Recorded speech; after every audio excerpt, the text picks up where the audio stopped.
laughing at me. Oh, Twilight, I'm not. I'm laughing because I have the exact same fears you're having.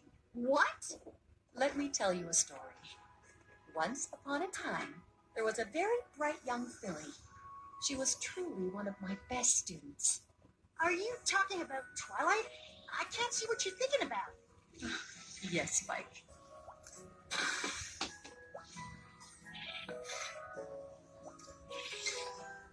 I was constantly surprised and impressed with her discoveries. But I noticed that her pursuit of academia was preventing her from reaching her full potential. You mean it was keeping her isolated and alone? Yes, Spike. I had a decision to make. Oh, but it wasn't easy.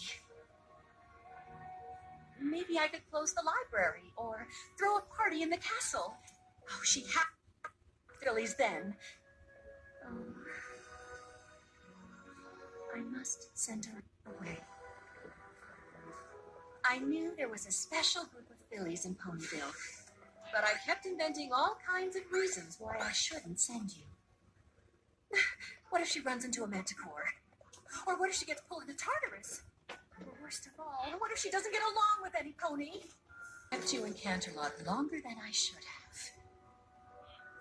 Eventually, I realized all the anxiety I felt was because I didn't want you to go.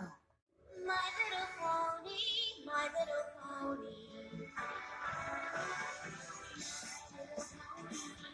I used to wonder what friendship could be, until you all said it's magic with me.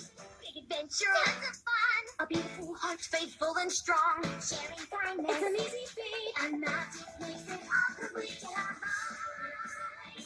You know you are my very best friend.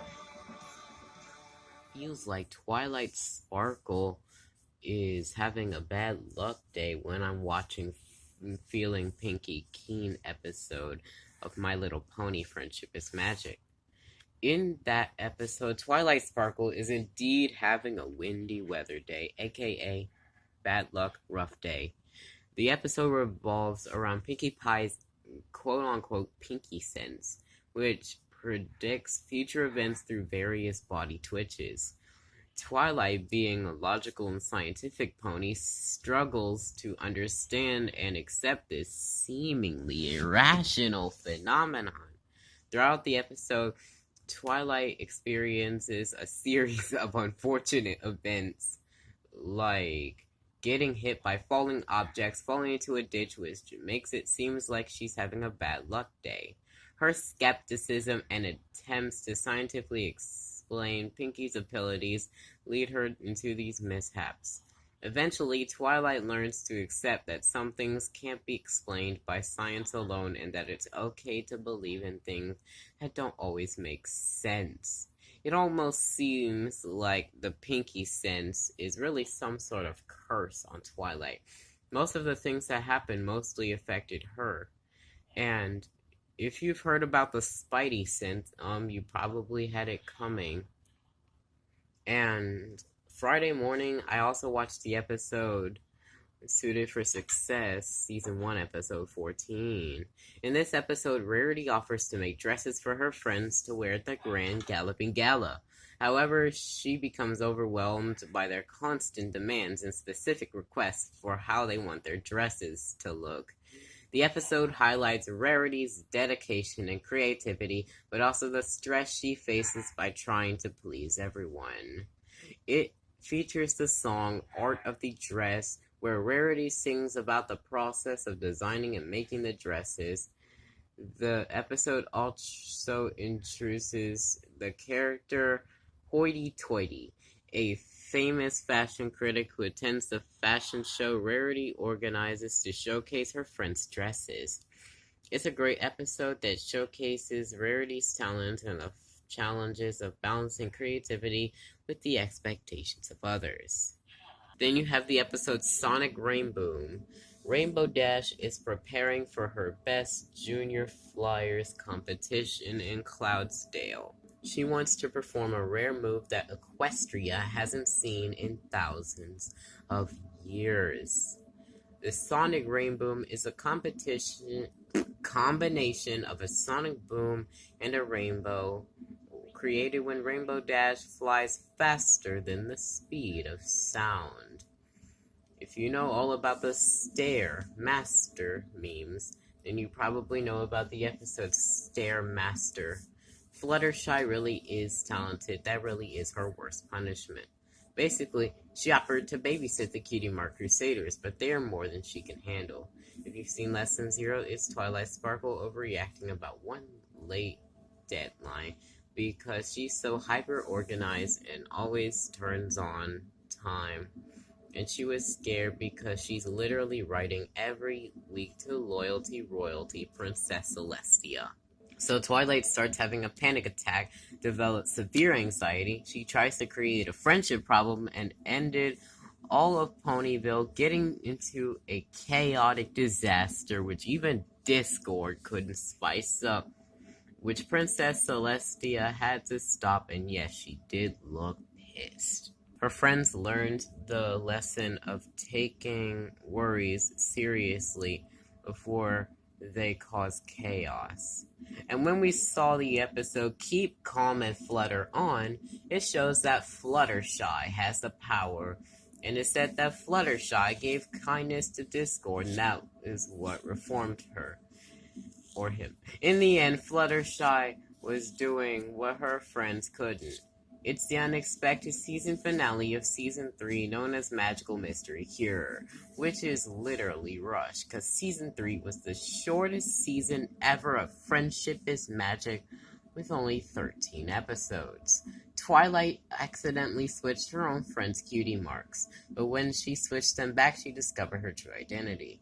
I know Lauren Faust intended on her ruling Equestria, but you could have waited until episode 26 of Season 3, which is literally 26 episodes, the average time a season ends. Season 3 stopped at 13, making it the shortest season of FIM. Lauren really had some great designs for the storyline, but her intentions with Twilight really did explode. Seeing that Season 3 was the shortest season, and Bronies definitely had something to say about it. Now we understand Twilight's role as an alicorn quite better as the show goes on and the show must go on. And you've probably noticed Season 3 is the only season with anything shorter than 26 episodes, because it's half of that. And Season 9, the longest season, has 27 episodes. It has 26, just kidding. But it has the longest season finale. And it consists of the ending of the ends, part 1 and 2, and the final problem. That's just not my problem. In the ending of the end, it seemed like the end of Equestria as we know it, as the villains grew almost unstoppable. But that was the end because they were defeated as always, because My Little Pony is a children's show, meaning it almost has to have all good endings. But did you know, shows with bad endings can actually be really good shows? Because there is the lesson that not everything can go the hero's way. You can also learn to expect the unexpected. Also, that there are actually 3 parts that I mentioned that again, so let's break that down. You have the ending of the end, parts 1 and 2 as usual, but then you have this special called The Last Problem, where we've seen the main 6 and their last interactions with all of them on screen. The Last Problem would definitely spark a lot of sadness for young fans, but life is like a train or a car ride and it has to come to an end. Life ain't no pony ride and you can't have things your way. Don't forget, you can also see Twilight Sparkle in Chapter 2, Make Your Mark. Now, apparently, in Generation 5, the ponies now have technology. Who in the world of Equestria devised this, and how are ponies able to use phones? I'm not against it, but I don't effing get it. No, seriously.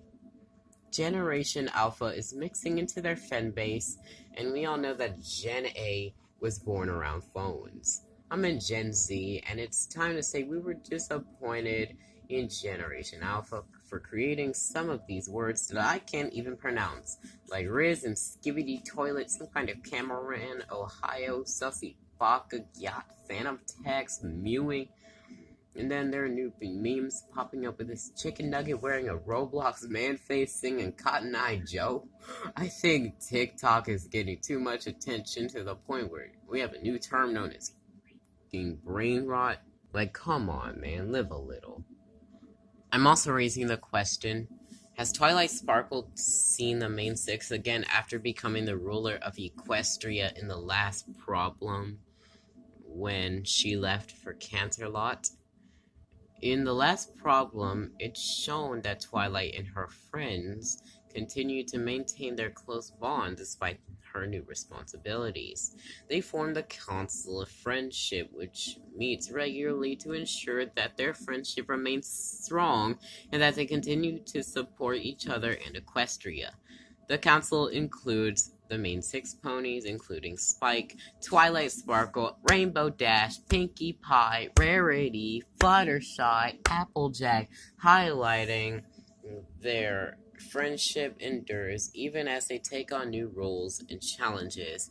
It's a beautiful testament to the show's core message and about the enduring power of friendship, lasting forever. Seeing as they are all the elements of harmony, their friendship will never be allowed to fade. So Twilight Sparkle created this assembly where they can talk to each other, make a game plan, all that good stuff.